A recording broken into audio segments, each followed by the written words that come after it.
Nasa huling bahagi na tayo ng ating pagbuo sa ating munting solar setup. Ito na yung pag-install ng solar charge controller at pag-test dun sa solar panel. So napakasimple lang naman itong last part na to, bali may 4 lamang na connection.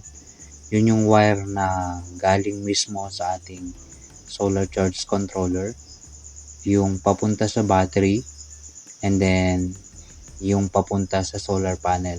So ang niwa-wire natin ngayon ay yung papunta sa battery. So dadaan yan sa breaker. Yan, yung breaker ay 16 amps yung ginamit natin dyan, battery to SCC.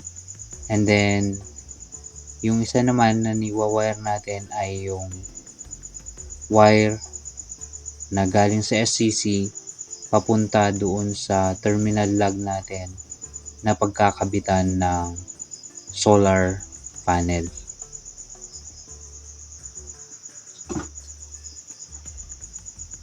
Yan yung line. Dinaan natin pababa para lahat ng wires natin magko-connect sa ilalim. At ito na nga, tetest natin yung solar panel natin. Gumamit tayo ng 150 watts na solar panel. Medyo hindi ganun kaliwanag ang panahon ngayon. Pero i-test natin kung meron nga ba siyang ma-harvest na kahit konti man lang, para ma-check natin kung gumagana yung solar panel natin. So ayan, meron tayong nakuha na 23.5455 na voltage sa ating solar panel. Ayan. And then sa pag-setup pala ng solar charge controller, napakasimple lang. Ang ginamit kasi natin dito ay ang LEJOY 400 watts.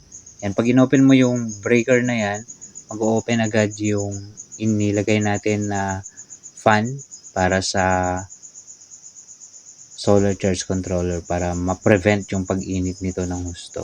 Yan, meron siyang na-harvest na 3.96 ampere. So, nakaset siya sa 13.6. Yan yung default ng MPPT natin. So, kailangan na iset mo muna sa exact parameter, which is ang sinet natin dito ay 14.5. So sa pagset ng solar charge controller, kailangan na patayin po ninyo yung connection ng battery. Okay?